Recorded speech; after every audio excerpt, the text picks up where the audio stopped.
Bueno, pues gracias por estar ahí todavía y vamos con la segunda parte de la sesión de hoy, ¿vale? En este caso hemos elegido este título, La Tierra bajo el bombardeo cósmico, el universo de altas energías, que es un tema que me llama la atención porque está relacionado con aquellos objetos y eventos del cosmos más violentos y más energéticos. Entonces, vamos a ir rapidito y a ver si terminamos en un tiempo decente. Bueno, el título viene derivado del hecho que la Tierra estamos permanentemente sometidos a un flujo constante que nos llega desde todo el universo, tanto de radiación como de partículas de alta energía, ¿no? El interés que tiene para nosotros es que esos flujos proceden, como he dicho antes, de los eventos y de los objetos que son más energéticos, más violentos y en algunos casos menos conocidos del universo. Y, por lo tanto, tiene mucho interés astronómico, astrofísico, el estudiar todos esos flujos de energía, para conocer mejor esos objetos y esos eventos. Quiero diferenciar desde este momento, para que sea una de las ideas que nos quede clara al irnos de aquí, que vamos a hablar de dos tipos de transiciones energéticas.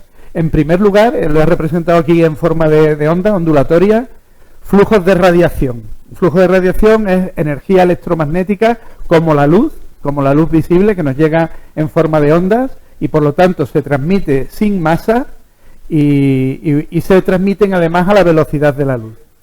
Y por otro lado, sin tener nada que ver con esto, tenemos partículas. Simplemente estas sí son partículas materiales que nos llegan con masa. Estos son balas, son proyectiles, como digo aquí. Son elementos más pequeños que el átomo. Son partículas subatómicas.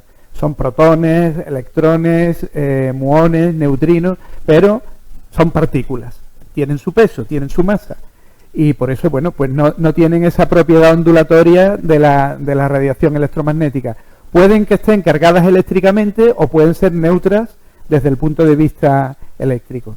Y digo proyectiles, bueno, pues porque nos llegan aceleradas por distintos fenómenos físicos del universo a altísimas velocidades. En realidad es lo mismo que después nosotros en la Tierra intentamos reproducir estudiando la física de partículas en los aceleradores de partículas. Por lo tanto, el índice de mi presentación va a estar dividida en esas dos grandes mitades: radiaciones de alta energía o también partículas de alta energía. Las primeras pertenecen al espectro electromagnético que todos conocemos, pero a partir de la luz visible hacia la zona de mayor energía. Y las vamos a tener los rayos ultravioleta, los rayos X y los rayos gamma en orden creciente de energía.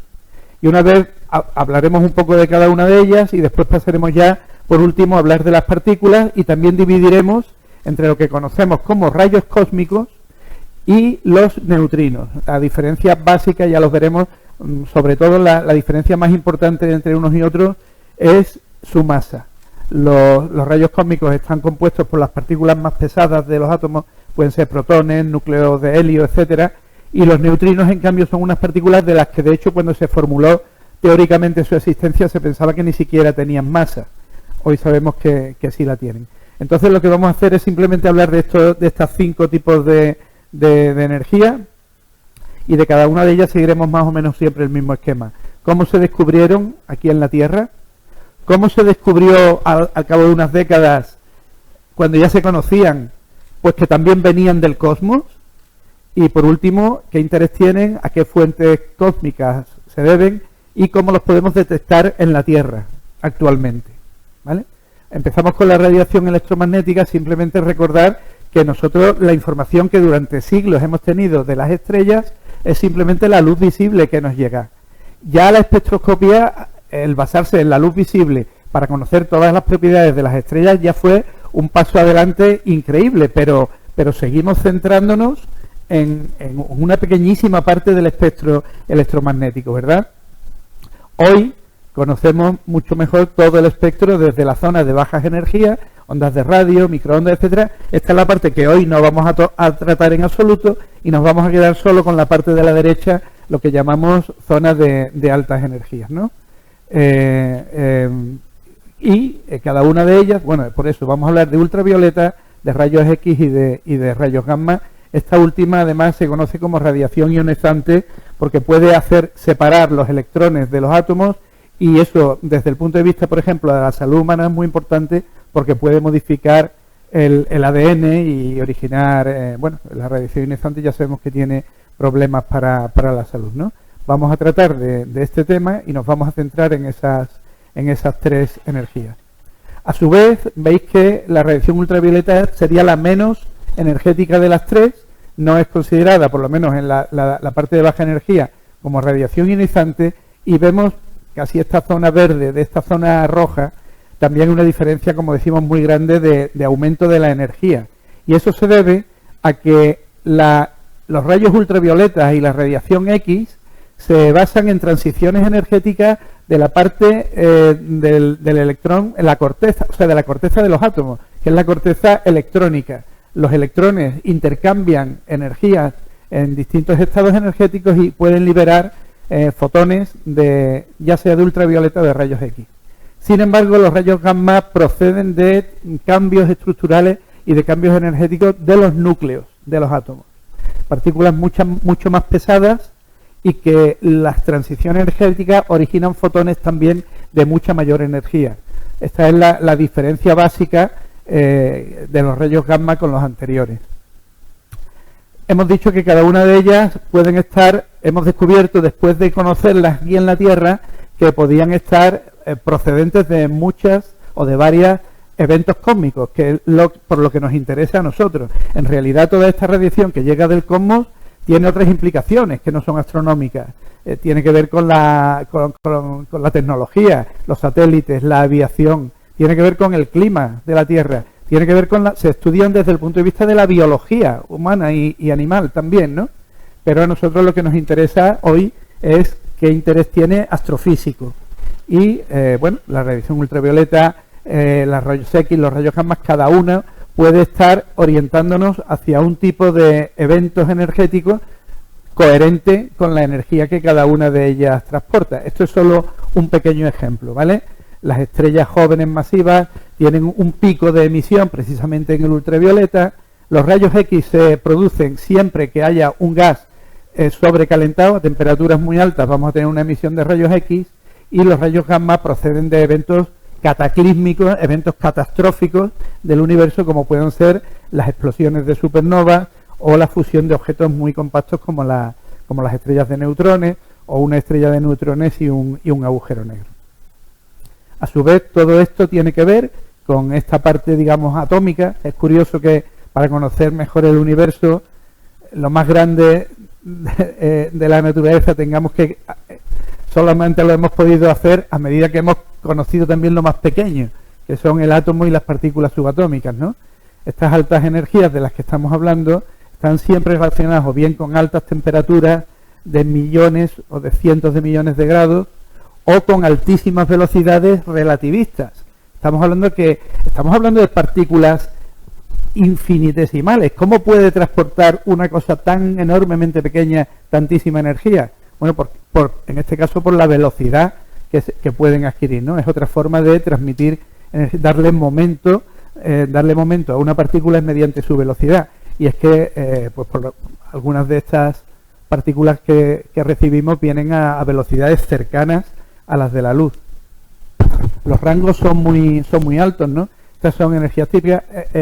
Las energías de las que hablamos en astrofísica se suelen usar utilizando una unidad energética que es el electronvoltio. Claro, es una unidad de energía ínfima porque es la energía cinética que adquiere un electrón, que de por sí es ínfimo, sometido a una diferencia potencial de un voltio. Entonces, un electronvoltio es una cantidad energética muy pequeña, pero que a medida que aumenta el rango energético del que estamos hablando, se va multiplicando pues por factores de 1000 cada vez, ¿no? Entonces, claro, empezaríamos desde la luz visible hasta los rayos gamma de alta energía a tener que usar unos números llenos de ceros en electronvoltio, y eso es lo que hace que, en realidad, en la charla de hoy hablaremos más bien de los múltiplos del electronvoltio. Fijaros que son múltiplos de 1000 cada uno de ellos, kiloelectronvoltio, mega, giga, tera, electronvoltio, peta y hasta el hexa electronvoltio, que sería un 18 ceros expresando en electronvoltio, ¿no? Cada una de esas saltos de 1000 en 1000 se usan en física para cosas diferentes, desde el kiloelectronvoltio en rayos X, utilizar megaelectronvoltio es normal en reacciones nucleares, en los reactores de una central nuclear, por ejemplo. Fijaros, en gigaelectronvoltio hablamos de la masa de protones y neutrones. Masa, y en cambio siempre estamos hablando de energía, pero es que claro, hablando de física de partículas, la ecuación famosa de Einstein, energía igual a masa por c al cuadrado, la velocidad de la luz al cuadrado, lo que nos da es la equivalencia absoluta entre masa y energía con un factor constante que es c al cuadrado. O sea, todas estas energías, dividiéndolas por c al cuadrado, con una constante, pues nos da la masa de la partícula. Por eso muchas veces cuando decimos ¿qué masa tiene el protón? Pues lo damos en electronvoltio. Máxime cuando muchas veces, para simplificar los cálculos, c se toma como 1 y la energía del protón dividido por c al cuadrado pues se toma directamente como si fuera la masa de esa partícula.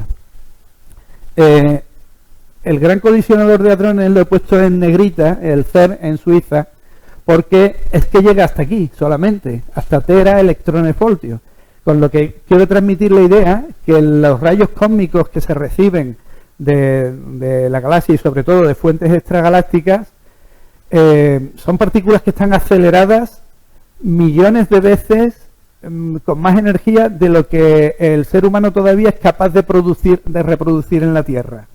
En el CERN máximo hablamos de tera electrones voltios cuando estamos detectando algunos rayos cósmicos recibidos en la Tierra en el rango de millones de veces más energía que en el CERN. Bueno, todas estas energías, la Tierra tiene una particularidad, ya Ernesto nos ha ido hablando de esto, ¿no? Y es que tenemos dos escudos protectores. El primero, la magnetosfera, más de 60 kilómetros hacia arriba y debida al campo magnético de la Tierra. Como muchas de las partículas que nos llegan están cargadas eléctricamente, quiere decir que son desviadas por los campos magnéticos, de forma que una gran parte de los rayos cósmicos o de las partículas, el viento solar también es un rayo cósmico, y además lo tenemos muy cerca, pero no los metemos en el saco de los rayos cósmicos, aunque son protones y electrones y partículas cargadas, bueno, porque son de relativa baja intensidad, afortunadamente para nosotros, en comparación con los rayos cósmicos que nos llegan de más lejos, ¿no?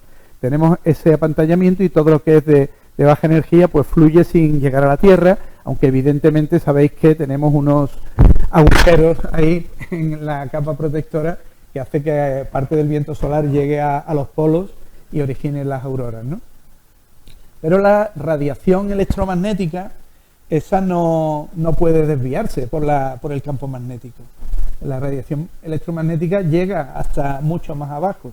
Y ahí el segundo escudo protector que tenemos es el de la atmósfera, propiamente dicha, porque las moléculas del aire, nitrógeno, oxígeno, etcétera, sí son capaces en muchos casos, afortunadamente también para nosotros, de frenar esa energía en forma de radiación. Por eso aquí está representado con las ondas que hemos visto antes del espectro electromagnético, ¿no? Como la luz visible sí que llega, las ondas de radio también nos llegan, pero fijaros cómo las que nos importan a nosotros, las de alta energía que son estas, van quedando apantalladas a distintas alturas de la atmósfera y no se reciben en la superficie.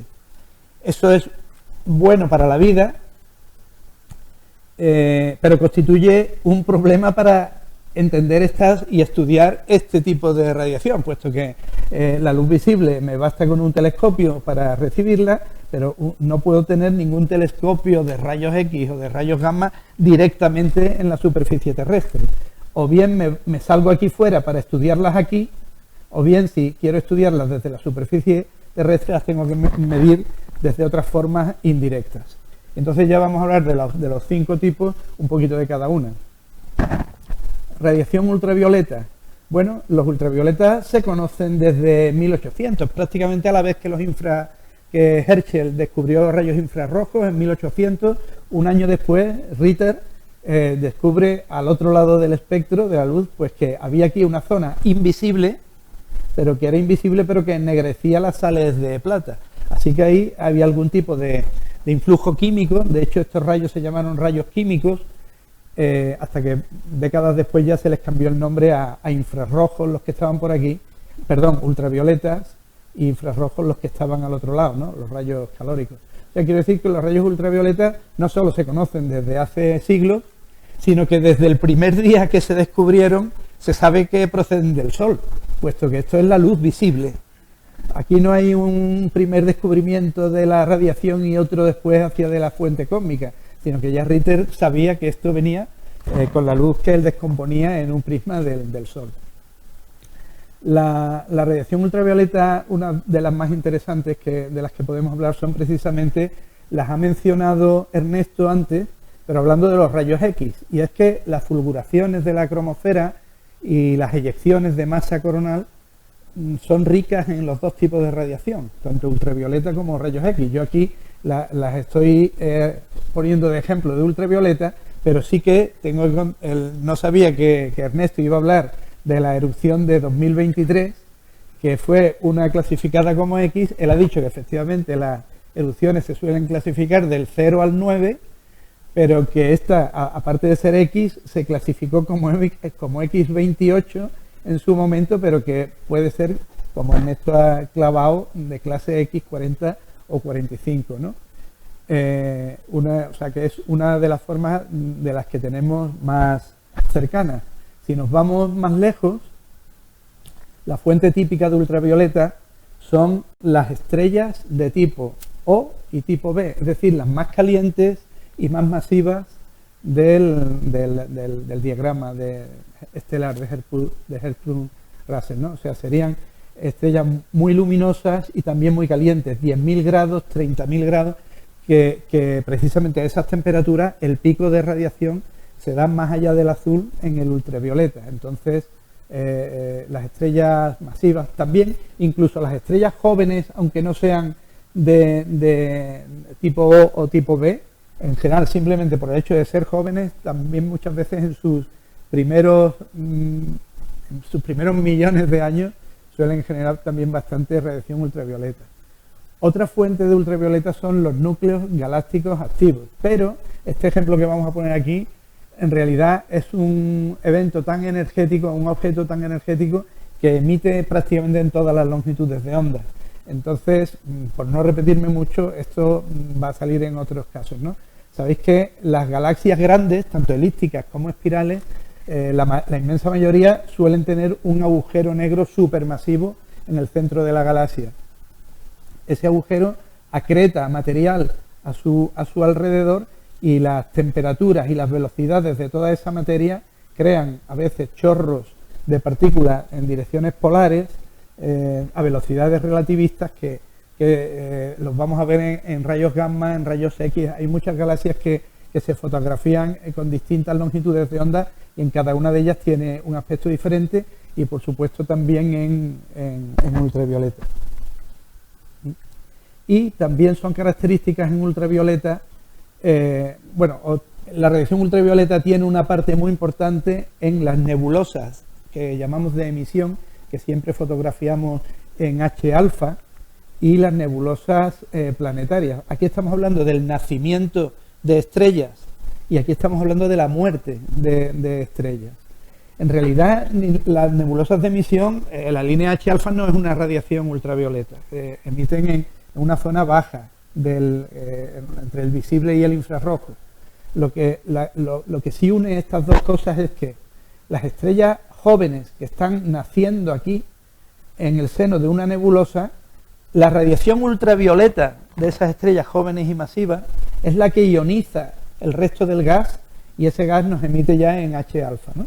Pero todo está debido a la radiación ultravioleta de estas estrellas. Lo mismo pasa cuando las estrellas de tipo medio ya han muerto, están expulsando la nebulosa planetaria, y en el centro tenemos la típica enana blanca, que está muy caliente también, y por eso también emite en radiaciones ultravioleta, y esa radiación ultravioleta es la que ioniza la nebulosa planetaria y hace que la podamos ver en otras, por ejemplo, hasta en luz visible. Métodos de detección, pues aunque la NASA para los ultravioletas bastaba durante unos años, yo diría que hasta los años 70 quizás o 80, bastaba con poner un detector de ultravioleta en un avión, subiendo. La NASA tenía un avión, que ahora mismo no recuerdo el nombre, pero que se ha estudiado el universo ultravioleta hace unos años, pocas décadas, se estudiaba desde aviones situados, volaban a gran altura y para evitar el apantallamiento que hace la atmósfera de la ultravioleta, ¿no? Hoy día, en activo, el telescopio ultravioleta más importante es el Hubble, porque el Hubble toma imágenes en visible, pero también en ultravioleta, ¿vale? Bueno, pues pasamos al segundo tipo, ya vamos avanzando, mayores energías, vamos a los rayos X. Los rayos X sí que fueron descubiertos en laboratorio y hasta muchos años después no se vio que venían también del cielo, ¿no? Conocéis a Röntgen, que descubre los rayos X mientras hacía experimentos con tubos de rayos catódicos, el descubrimiento fue realmente casual. Un tubo de rayos catódicos, él descubrió que en otro punto de la habitación, en una lámina fotosensible, aquello tenía una fluorescencia, aunque la apantalláramos con papel o incluso con láminas metálicas, ¿no? O sea, pensó que ahí había algo que salía de esos tubos que atravesaban incluso materiales. Esta ilustración es un poco artística, ¿no? Pero en realidad en muy poco tiempo Röntgen obtuvo una primera radiografía, la primera radiografía de la historia, y ahí está representada su esposa, porque la primera radiografía que tenemos de unos huesos de una mano es de la mujer de Röntgen, ¿no? Por este descubrimiento recibió el premio Nobel de Física, pero hasta los años 60, se han tenido que pasar 60 años, los rayos X ya se usaban en medicina, pero no se habían descubierto como fuente cósmica. Fue Riccardo Giacconi el que en unos globos y en unos cohetes sube detectores especialmente preparados para rayos X, y se observa, bueno, la primera fuente de rayos X, una binaria de rayos X, o sea, una estrella de neutrones que absorbe material de su compañera. También la corona solar está a lo suficiente, está a 1 millón y medio de grados. La corona solar es fuente de rayos X también. Y, como ya digo, los rayos X los podemos relacionar siempre con gas muy caliente. Entonces, fuentes de rayos X son los discos de acreción, el material que acreta alrededor de agujeros negros, los remanentes, el gas remanente de una explosión de supernova. La supernova, cuando explota, emite también rayos gamma y rayos X, pero el propio remanente que queda durante siglos, durante todos esos siglos posteriores a la explosión, el propio gas sigue emitiendo en rayos X, porque ahí se está dando, nos parece ya esto ahí como muy quieto, pero esto en realidad es una onda de choque en donde la explosión de la supernova sigue barriendo el gas interestelar circundante, y esa onda de choque calienta y por lo tanto genera rayos X también, ¿no? O el gas que existe caliente simplemente entre galaxia y galaxia en los cúmulos. Las galaxias se reúnen en racimos que llamamos cúmulos de galaxias, pues ese gas que hay entre unas galaxias y otras también está calentado por la radiación de las galaxias o por la propia movimientos gravitatorios del cúmulo que atrae el movimiento gravitatorio de las galaxias, calienta también el gas intergaláctico y es detectable mediante rayos X, ¿no?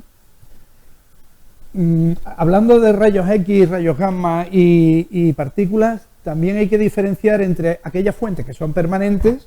De todas estas podemos estar mirando los rayos X pues durante semanas, meses o siglos, y los eventos que emiten una radiación de alta energía de forma transitoria.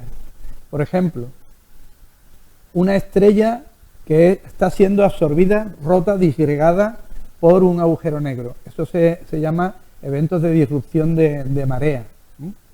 Pues ese desgarro de esa masa genera una luz invisible, pero también es detectable en rayos X.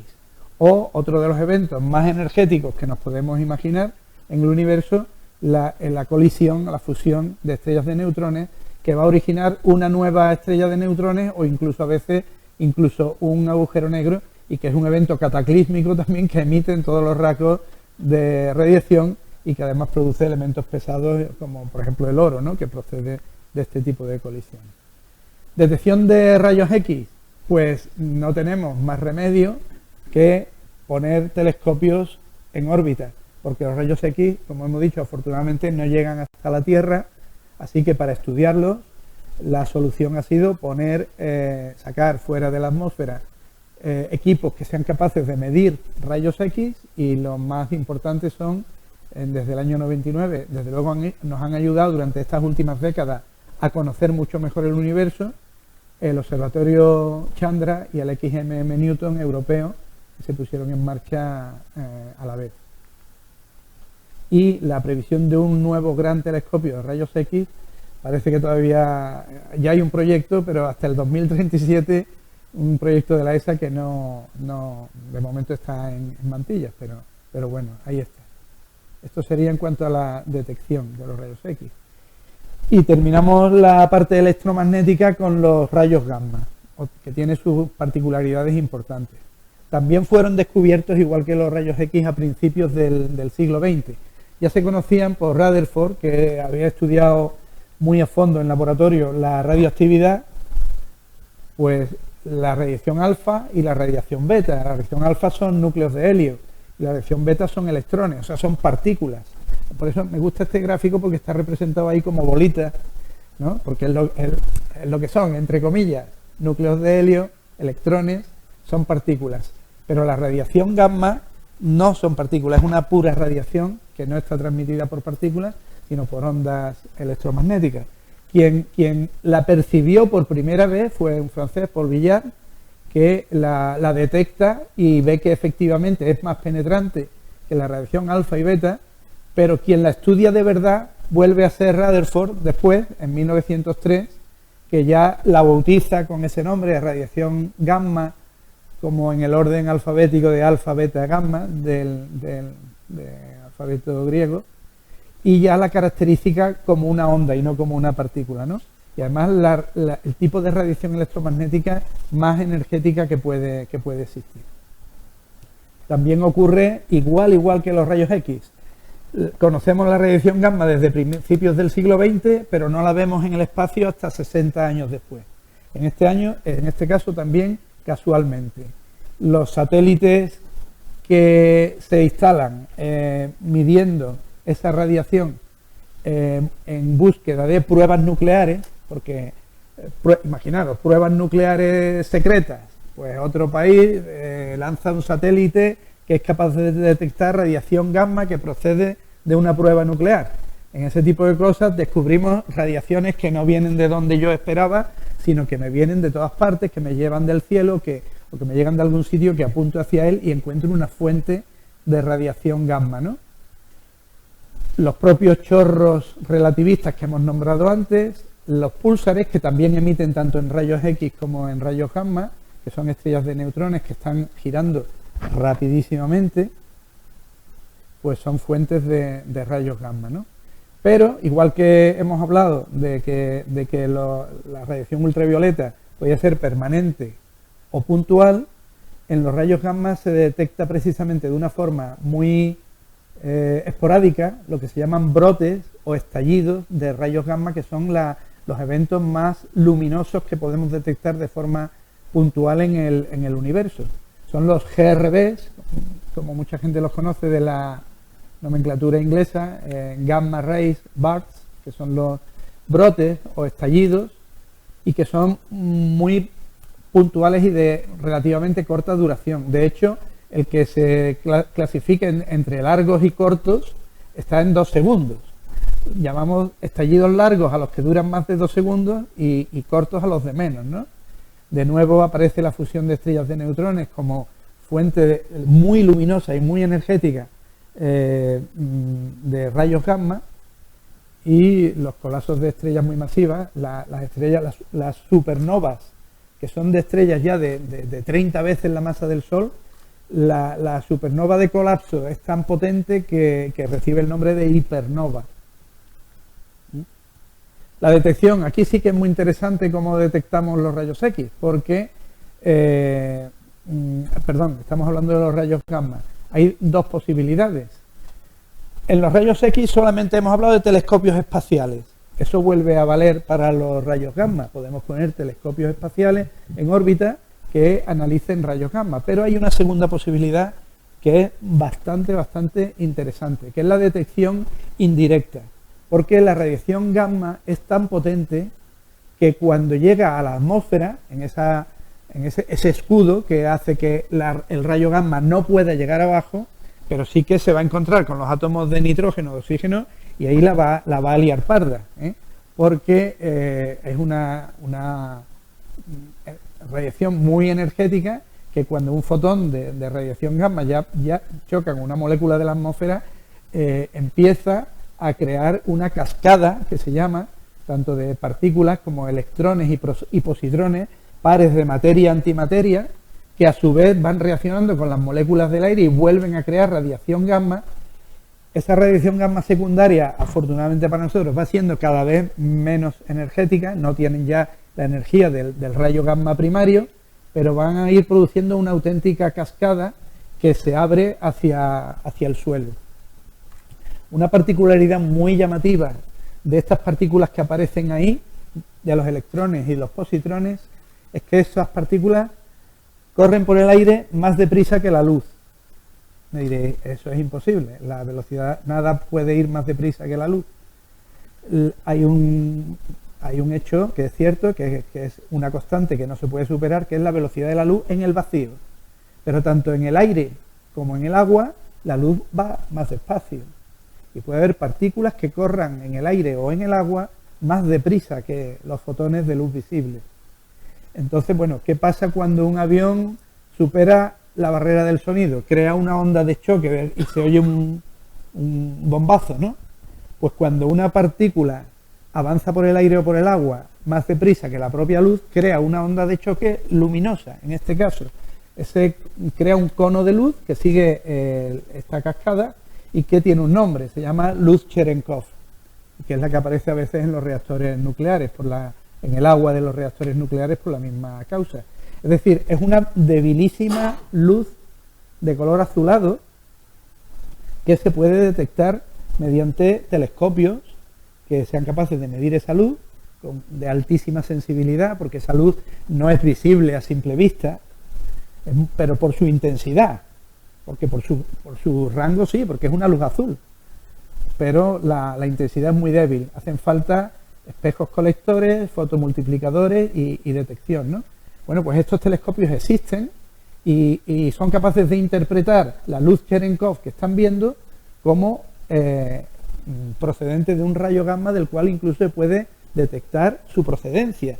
Y estos telescopios se pueden apuntar y decir, pues este rayo viene de aquella fuente cósmica. ¿Vale? Entonces, en el primer apartado, telescopios espaciales, tendríamos Integral de la ESA, el SWIFT de la NASA y el más importante de todos, que es el laboratorio Fermi en órbita, que es el que actualmente nos genera mucha más información que ningún otro sistema de la radiación gamma del universo, pero también hay que mencionar los telescopios terrestres, que son varias instalaciones en la Tierra que detectan la luz Cherenkov procedente de rayos gamma, y entre ellos, si habéis tenido la oportunidad de ir al Roque de los Muchachos en La Palma, pues tenéis los dos telescopios MAGIC de 17 metros y que se están ampliando para una instalación futura del CTA, porque todas estas instalaciones, sabéis, como las instalaciones de radio y de todo esto, adquieren muchísima más precisión y sensibilidad si ampliamos su tamaño. Entonces, en vez de construir telescopios cada vez más grandes, eso es imposible, lo que se hace es situar en una red de terreno muy amplia otros telescopios. Entonces, esto se está ampliando para un futuro telescopio de rayos gamma muy importante, que será el CTA. Esta es una recreación futura de cómo sería una red de telescopios Cherenkov para detectar los rayos gamma. Existe también lo mismo, la luz Cherenkov, hemos hablado que se puede producir tanto en el aire como en agua. Entonces, esto existe también, esto es, detecta la luz Cherenkov, pero dentro de tanques de agua de este tipo, ¿no?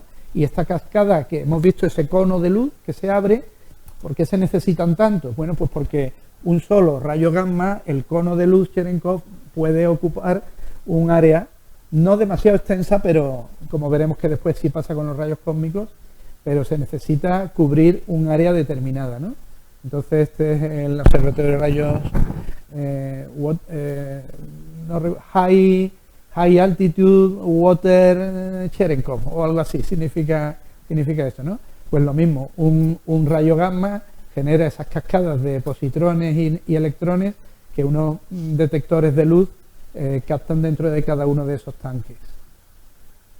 Y esto es la recreación también del futuro CTA, que se basa para cubrir todo el cielo en telescopios del hemisferio norte y telescopios del hemisferio sur, entre La Palma y Paraná, ¿no? El problema que tienen este tipo de telescopios al aire es que solo funcionan de noche, porque durante el día la luz Cherenkov, aunque exista, frente a la luz del día es completamente indistinguible. Bueno, pues con esto creo que... hablar también de un evento muy significativo. El evento de rayos gamma BOET es hasta ahora el evento esporádico, el estallido de rayos gamma más potente jamás detectado. De hecho, BOAT son las iniciales de Brightest of All Time, el más brillante de todos los tiempos. Esto fue en el año 2022, relativamente reciente. Me choca mucho que una cosa que en teoría solo ocurre cada 10.000 años, hayamos tenido la suerte de verlo hace 3, ¿no? Pero bueno, eso es lo que dice la bibliografía, ¿no? Y el telescopio Fermi de órbita que hemos visto antes, pues tenéis estas imágenes, extraordinariamente largo. Decíamos que un estallido largo era cuando superaba 2 segundos, y esto es un timelapse de 10 horas de duración, ¿no? Procede, el laboratorio Fermi lo ha visto en una fuente que está a 2.400 millones de años luz. Recordad que Andrómeda está a 2,5, es 1000 veces más lejos que Andrómeda. Imaginaos la energía que traen estas radiaciones, ¿no? Probablemente la explosión de una supernova, pero muy, muy, muy lejana, fuera de nuestra galaxia. No sé si un evento de estos ocurriera dentro de la Vía Láctea. Hay estimaciones que hablan de que si una cosa de estas te pillara solamente a unos 10 años luz, a 20 años luz de la Tierra, podrían ser también catastróficas para la vida en la Tierra. Bueno, pues vamos a la última parte. Ya nos olvidamos de las radiaciones y hablamos solo de partículas, ¿vale? Ahora vamos a hablar de proyectiles que recibimos. Son muy diferentes. Vamos a hablar de 2 de ellos, lo que genéricamente conocemos como rayos cósmicos, y después una partícula muy especial y mucho más reciente de entender y de descubrir, que son los neutrinos, ¿eh? Si yo, no sé, se me ocurre, si de los rayos cósmicos hablamos de proyectiles tierra-aire, los neutrinos serían como perdigones comparados con los rayos cósmicos. Sin embargo, como una partícula de tan poca energía en principio, puede ser interesante desde el punto de vista astrofísico. Ahora veremos por qué, ¿no? Voy a representar un poco la diferencia entre las dos. Un rayo cósmico golpea la atmósfera y esto se parece mucho a lo que he contado antes de los rayos gamma de la radiación Cherenkov. Pero primero, un rayo cósmico, como está cargado, son núcleos de hidrógeno, de helio, no viene en línea recta desde la fuente cósmica que lo produce, porque los campos magnéticos de la Tierra o de otras fuentes por las que haya pasado lo habrán desviado. Por eso sale algunas veces por ahí una especie de mosca volandera que termina cayendo a la Tierra y tú no puedes saber cuál es la fuente que la ha producido. Es un problema que hay con los rayos cósmicos. Solo sabes la dirección incidente final en la atmósfera. Y si una radiación es capaz de generar el cono que hemos visto antes, pues imaginaros si lo que llega es un bombazo de un protón a altísima velocidad que choca con una molécula de nitrógeno o de oxígeno, pues genera toda una cascada de partículas secundarias. Entonces esto se diferencia del cono de luz Cherenkov que hemos visto, que aquel era más o menos estrecho y solo electromagnético. Estos son muchas partículas que se han generado en esos continuos golpeteos y golpes secundarios, y entonces el área sobre la que cae es mucho mayor. Por lo tanto, la detección indirecta de rayos cósmicos necesita un área en la Tierra también mucho más alta que la que hemos visto antes con los rayos gamma. Comparado con esto, un neutrino que llega a la Tierra haría esto. Los neutrinos no interactúan prácticamente casi nada, tienen por lo tanto una ventaja que nos llega directamente, son testigos directos en primera persona del evento cósmico que lo ha generado. Tenemos un testigo que nos dice lo que ha pasado en el núcleo del Sol, por ejemplo, pero tenemos el problema de que si nos atraviesa continuamente, ¿cómo podemos detectarlo, no? 400.000 millones de neutrinos nos están atravesando ahora mismo a cada uno de nosotros por segundo. ¿Vale? Esa es la densidad.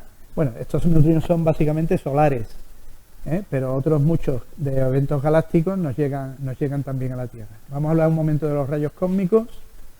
Los rayos cósmicos no son radiación, ¿de acuerdo? Fueron descubiertos también a principios del siglo XX. ¿Qué época más gloriosa para la ciencia? Las primeras décadas del siglo XX, ¿verdad? En cuanto a la física y las partículas y la astronomía y todo esto, ¿no? Se conocía la existencia de radioactividad cerca de la Tierra y en minas de materiales radiactivos, y en aquel momento los científicos lo que estudiaban era si había más radioactividad mientras más nos alejábamos del suelo o si nos metíamos en el fondo del mar y tal, ¿no? Gracias a eso, Victor Hess, que subió hasta creo que 5.000 metros con globos y tal, pues descubrió que había más radiación,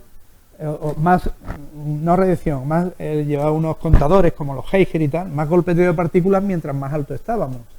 Eso era un poco contrario a la idea de que habría más radioactividad en el suelo porque los elementos radiactivos están en la Tierra, ¿no? Por eso se empezó en aquel momento a pensar que algún tipo de rayos procedían del espacio, ¿no? Hoy sabemos que son partículas subatómicas, en un 90% protones, es decir, el núcleo del hidrógeno, un solo protón, pero incluso también un 9% de partículas que pesan 4 veces más que el protón, que son las partículas alfa, los núcleos de helio, incluso algunos más pesados todavía, ¿no? Básicamente estos son los rayos cósmicos, ¿no? Los hay de alta energía y de ultra alta energía, que no se conocen todavía muy bien ni cómo pueden viajar tantísimos millones de años luz, ni cómo se generan, ¿no? Son de esos que hemos dicho que traen mucha más energía que las que se pueden producir en laboratorios terrestres. Bueno, también el mismo Sol nos envía rayos cósmicos, pero tranquilitos. De hecho lo llamamos simplemente viento solar. Los protones, los electrones que salen del Sol nos llegan a unas velocidades que no son relativistas, no sé si son 400 o 800 kilómetros por segundo, que llegan a la Tierra en pocos días desde el Sol, pero no son velocidades de la luz, ni mucho menos, ¿no? Las eyecciones de masa coronal sí son ricas no solo en rayos cósmicos, sino en todo este tipo de cosas, ¿no? Pero ya, aparte del sistema solar, dentro de la galaxia, pues tenemos también las explosiones de supernova que dejan el remanente de supernova y dentro una estrella de neutrones o un agujero negro, ¿no? Las supernovas de colapso. Y fuera incluso de la galaxia, los que recibimos de fuentes extragalácticas, evidentemente tienen que ser también de ultra alta energía, ¿no? Y ahí tenemos, de nuevo, los núcleos activos, las galaxias con alta formación de estrellas y las fusiones de estrellas de neutrones, que ya no pongo más fotos ni nada porque son las mismas que estamos poniendo. Detección de rayos cósmicos. Solo tenemos un telescopio en el espacio que pueda detectar rayos cósmicos y es un instrumento que se subió a la ISS en el año 2011. Es un espectrofotómetro que se llama magnético alfa y que mediante estas capas de materiales y las reacciones que los rayos cósmicos generan en esas láminas, puede detectar impactos de rayos cósmicos. Pero claro, es un instrumento muy pequeñito y los rayos cósmicos también tienen su tasa. Entonces los más energéticos, mientras más energéticos es, más raros son. Entonces, bueno, pues este aparato hace lo que puede, ¿no? Entonces, los rayos cósmicos, sobre todo, se detectan también, igual que los rayos gamma, se pueden detectar a ras de tierra. A diferencia es que los rayos gamma sí podemos tener muy buenos telescopios en órbita, como el Fermi, y eso no es posible con los rayos cósmicos. Entonces, rayos cósmicos, tenemos una cascada parecida a la Cherenkov, pero que, por ejemplo, aquí lo que tenemos son tanques de agua, pero en extensiones mucho mayores. El mayor y más importante observatorio de rayos cósmicos está en Argentina, el observatorio Pierre Auger, y que tiene 1.600 detectores llenos de agua para ver radiación Cherenkov, pero claro,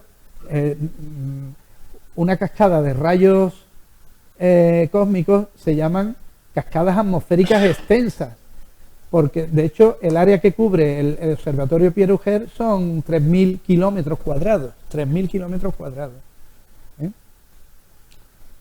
Estos son los detectores. Estos son fotos de estos detectores. Se buscan también planicie, altitud, facilidad de acceso, en fin. Esto en cuanto a la detección de rayos cósmicos. Y también tenemos eventos sorprendentes que son los que ostentan el récord de energía recibido por un rayo cósmico, ¿no? Y suelen, igual que antes hemos visto el más brillante de todos los tiempos, pues en las partículas de rayos cósmicos también tienen sus titulillos, la partícula "Oh Dios mío" o la partícula Amaterasu, que es la diosa japonesa del Sol, ¿no? Entonces la partícula que se bautizó como "Oh Dios mío" tiene 40 millones de veces la máxima energía que puede dar un acelerador terrestre, una velocidad cercana a la luz, ¿no? Y puede proceder también de nuevo de un agujero negro supermasivo, ¿no? Estas detecciones en el año 91 o ya más reciente, el 2021, los dos en instalaciones de investigación de Utah, bueno, porque ahí precisamente en el desierto de Utah es donde han coincidido varios tipos de experimentos y de instalaciones a la búsqueda de rayos cósmicos, pues porque tienen buenas instalaciones y se han buenas condiciones que han hecho que allí proliferen los experimentos de detección de rayos cósmicos, ¿no? Por último, la última partícula de las que os quiero hablar, los neutrinos. Los neutrinos es muy interesante la historia porque primero son propuestos teóricamente. Los Wolfgang Pauli y Enrico Fermi están interesados por un tipo de desintegración que se da en los átomos, en donde parece que falta una energía y dicen, esta energía no sabemos cómo se pierde, pero tiene que estar emitida en algún tipo de partícula que no somos capaces de detectar porque tendrá muy poca masa, ninguna carga eléctrica y apenas interactúa. Entonces se postuló teóricamente la existencia y acertaron de lleno, ¿no? O sea, se postuló en el 30 y también tardaron varias décadas, hasta el año 56, no se consigue detectar por Cowan y Rains que efectivamente el neutrino existe y se puede detectar, ¿no? Hoy sabemos que los neutrinos no tienen masa cero, pero que efectivamente es una masa millones de veces menor que la masa del propio electrón, que ya de por sí es pequeña, y no tienen carga, entonces no se desvían por ningún campo magnético y son tan elusivos que atraviesan la Tierra atraviesan la Tierra y nuestro cuerpo sin desviarse y sin interactuar con un solo átomo. Se dice que podrían atravesar una pared de plomo sin chocar con ningún átomo. Eso nos hace que, como decía, la cosa buena de que nos traen testimonio directamente desde la fuente de la que proceden, pero que cuesta mucho trabajo detectar, ¿no? Hasta los años 60 no pudimos tener detectores de neutrinos cósmicos, ¿no? Ahora veremos cuáles son. Hablamos un momento de las fuentes. Se propusieron incluso en las reacciones por las que el Sol fusiona hidrógeno en helio, que es la cadena, esto es la cadena protón-protón, que es muy conocida. Pues ahí tenéis al principio simplemente cuando dos átomos de hidrógeno en el núcleo del Sol se fusionan, una de las partículas que sale ya es un neutrino. Entonces, claro, el Sol está emitiendo hacia la Tierra una cantidad de neutrinos. Si por cada 2 átomos de hidrógeno que se fusionen ya sale un neutrino, imaginad el chorro de neutrinos que salen del núcleo del Sol. Claro, también salen fotones, rayos gamma y tal, pero sabéis que el núcleo del Sol es tan denso que un rayo de luz, hasta que no consigue, pasan creo que miles de años dentro de intentando escapar los fotones hasta que llegan a la fotosfera y ya salen. Sin embargo, un neutrino es tan elusivo que viene directo del núcleo del Sol, atraviesa todas las capas del Sol y llega hasta la Tierra y atraviesa la Tierra. Entonces nos pueden dar información de lo que está ocurriendo en el núcleo del Sol si pudiéramos detectarlos, ¿no? También se generan neutrinos en las explosiones de supernovas, en los núcleos activos de galaxias y en esos brotes de rayos gamma que, aunque generan radiación gamma, también pueden generar neutrinos, ¿no? La estrategia para los neutrinos es eliminar las interferencias. No podemos hacer nada en la superficie de la Tierra porque ahí sí hemos visto que llegan rayos gamma, rayos cósmicos. La estrategia es irnos a profundidades, bajo tierra, bajo el hielo o bajo el agua.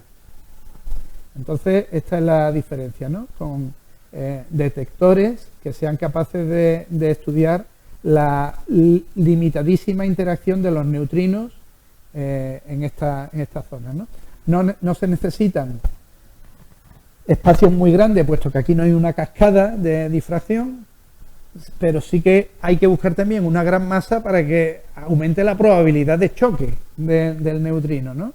Entonces tenemos en Japón, desde el año 96, el Super Kamiokande, ¿no? Aquí tenéis una pareja de personas. Todo esto son simplemente detectores de luz, fotomultiplicadores, porque lo interesante ahí es captar la pequeñísima liberación de luz que se produce, ¿no? Está enterrado a 1 kilómetro de profundidad, tiene 50.000 toneladas de agua y 13.000 fotomultiplicadores de este tipo.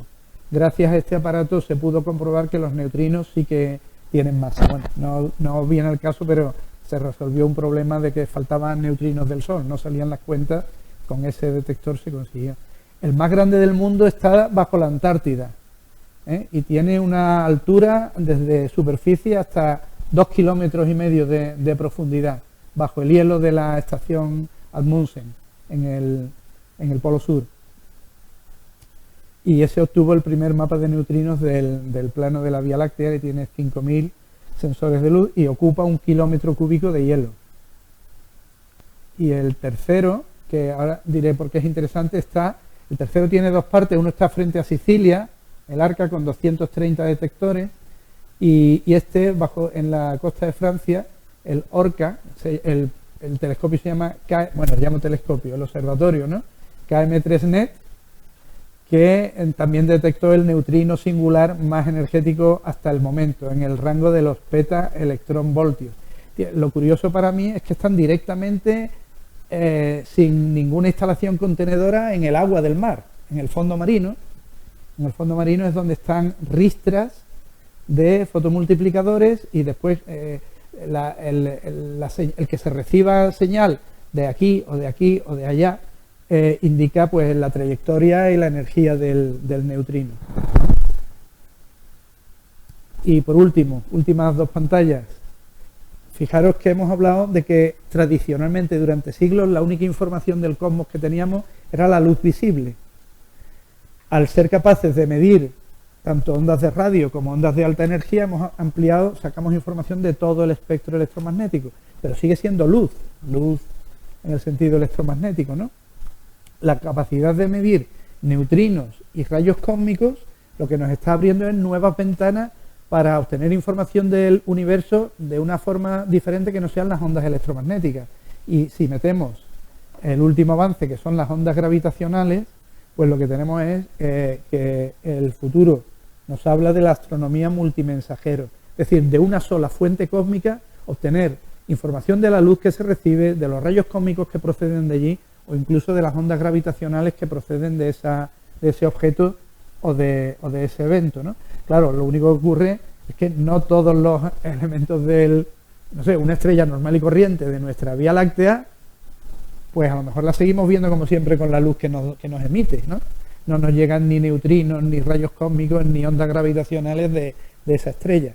Pero todos estos eventos tan desconocidos de los que estamos o tampoco conocidos todavía, de los que estamos hablando hoy, sí que necesitarán la ayuda de todas estas cosas, ¿no? Y de hecho digamos, el evento fundacional de la astronomía multimensajero, y con esto acabo, fue las ondas gravitacionales que se detectaron de una fusión de dos estrellas de neutrones el 17 de agosto de 2017, cuando ya estaban en funcionamiento dos observatorios de ondas gravitacionales, el LIGO y el Virgo, donde al 1,7 segundos después de observar la onda gravitacional, esta es la señal del LIGO, la llegada de una onda gravitacional, pues 1,7 segundos después se detecta por el Fermi un rayo, un estallido de rayos gamma de alta potencia orientado en la misma dirección. Ahora lo que creo que existen son redes de alerta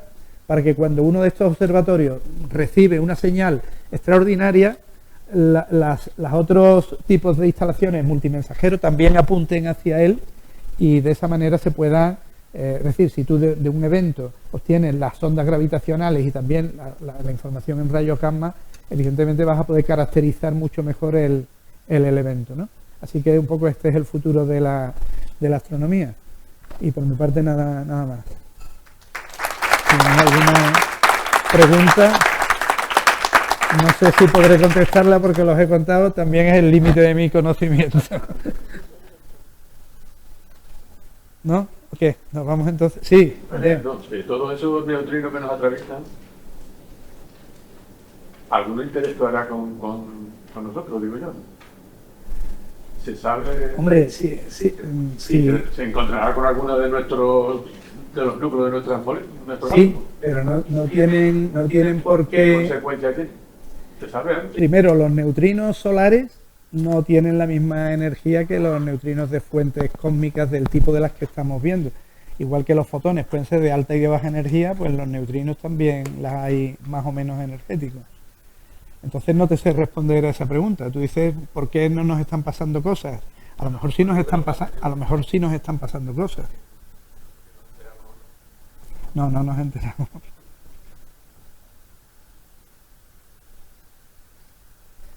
Bueno. Las partículas para llevar masa, pues deberían de ser más daño, ¿no? Que simplemente se fuera una radiación. El neutrino porta masa, te atraviesa el cuerpo, pero no te hace nada. Algunos conocimientos actuales, pero sí que eso se detectan por los receptores, por tanto, está chocando con un detector y está provocando un efecto que es observado. O sea que no se deja que en algún momento detectar que los neutrinos sí que hacen algo a las personas. Sí, pero lo que sí sabemos es que la radiación ionizante esa seguro que la hace. Que un rayo X, ha habido gente que ha muerto por rayos X, ¿no? Entonces, sin embargo, la vida ha progresado en la Tierra siendo atravesado continuamente por los neutrinos. Los astronautas, la radiación espacial y todo eso, machacado con la Sí. radiación. Sí, es un problema para los viajes. Los efectos de la radiación son acumulativos. Bueno, incluso los pilotos y las azafatas de aviones que pasan un cierto número de horas al año a alta altitud, pues reciben más radiación que los que si no nos movemos del suelo. Bueno, pues nada, lo dejamos por ahí entonces, ¿vale? Muchas gracias.